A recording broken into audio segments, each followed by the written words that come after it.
This is Jamie Drummond with Good Food Revolution. I'm here with Sir George Fistonich from Villa Maria in New Zealand. How are you today, sir? Very well, yes. Now we're here celebrating the 50th vintage of That's- Villa Maria. That's right, yeah. Rather unusual. I made the first vintage 50 years ago, and we're now releasing our 50th vintage, so it's a big occasion for us.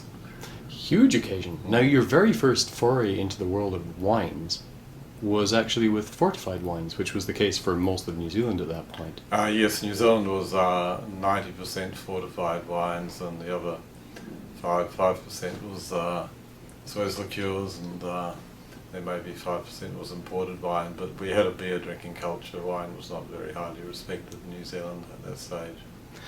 What kind of grapes were you growing at that point when you first made that investment in making wine?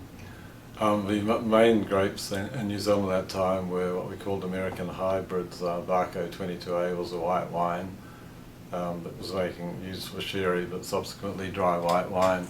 And then Siebel 5455, Siebel 5437, Siebel 4643, all the sort of names I remember. All of those famous grape varietals. Yeah. And Müller-Thurgau became something quite large in New Zealand, did it not? Yes, well, Müller-Thurgau emerged in the mid to late 60s as the table wine, and overnight it became very fashionable and ended up being 50% of the white wine market. It's strange to think that people would order Müller-Thurgau by name. Yes, well, it was Riesling Sylvaner initially, and then Nick Nobile actually came up with the name Müller-Thurgau, which was a breeder, and the name sort of took off and it became very fashionable. Sort of grew rapidly, but then also crashed rapidly, mainly because we started planting Chardonnay and straight Riesling, Chenin Blanc, and then Cabernets and Merlots, the Gewürztraminas, and all the other new varietals that came into vogue, and Müller-Thurgau became very unfashionable. So yes, it was I suppose in the 70s was the start of the revolution in New Zealand, where all these new varieties were planted. Sauvignon Blanc, of course, came 10 years later. It's only 33 years really since Sauvignon Blanc was seriously planted in New Zealand, and now it's almost created a $1 billion industry. Now, I believe that you were kind of a bit of a trailblazer when it came to food and wine pairing back in the day. Would you mind telling me a little about that?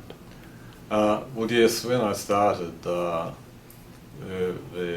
restaurants are fairly new, and people having a lot of difficulty accepting these dry red wines and dry white wines. I felt they were very dry, so we started doing educational evenings, like wine and cheese parties, going to functions and taking wine and cheese along, and then talking to people about wine, and it was almost we were part of their social event. I also paired up with a chain of steak pesto Italian restaurants in New Zealand called the Tony's Chain, and we did a lot of wine and food matching, designed their menus with our labels, and they became quite trend-setting restaurants. So. Now, back in that time, there were very few restaurants that actually had a license. Is that not true? In the late 50s, there were not any restaurants with licenses. You couldn't even bring in your own wine? No. If you did, you'd put it underneath your coat and I'd pour it into a teapot. So you actually did that yourself? Yes. Well, some people thought the law was so stupid that you had to try and break it, and I was passionate about wine at that time, so we'd take our bottle, usually carrying a big coat, and give it to a restaurant owner we normally knew in a paper bag, and he'd discreetly put it into a teapot and serve us what appeared to be tea. That still happens in restaurants in Chinatown in Toronto at around about 4 o'clock in the morning here, but it's normally beer as opposed to wine. I see. Okay. And you have to ask for tea, cold tea. No. So what do you think the biggest changes are that have taken place in the wine trade, the wine industry in New Zealand in the 50 years that you have been making wine? Well, today actually New Zealand has got an incredibly strong food and wine culture. We have fantastic restaurants right throughout New Zealand. We have 80 wineries alone that have restaurants from the top of the North Island to the bottom of the South Island. We actually started the very first licensed winery restaurant in 1976. That was about a 2-year battle because we had it in a concrete floor and big open beams in this old winery, and in the end they wanted us to put carpet down, but we won the battle. They wanted to yeah. They were trying to force you to put a carpet down in there? Yeah. But actually interesting that we have a great coffee culture, great food culture. We make fantastic olive oils.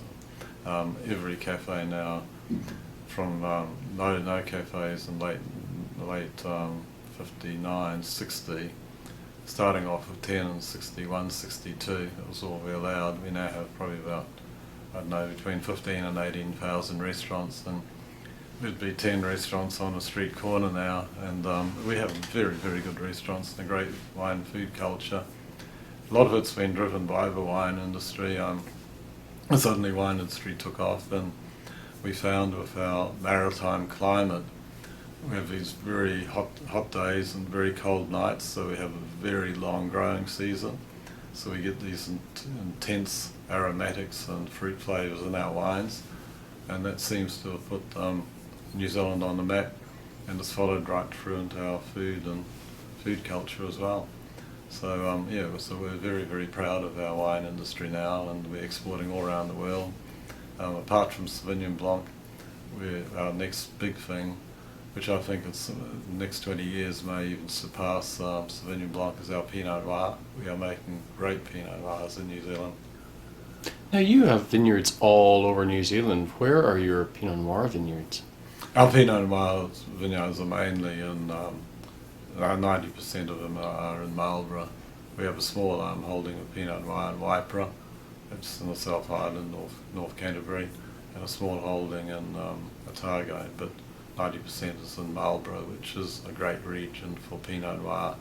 It has been more recognised for Sauvignon Blanc, but Marlborough actually has a lot of different microclimates, different soil types, and is actually starting to produce fantastic Pinot Noirs.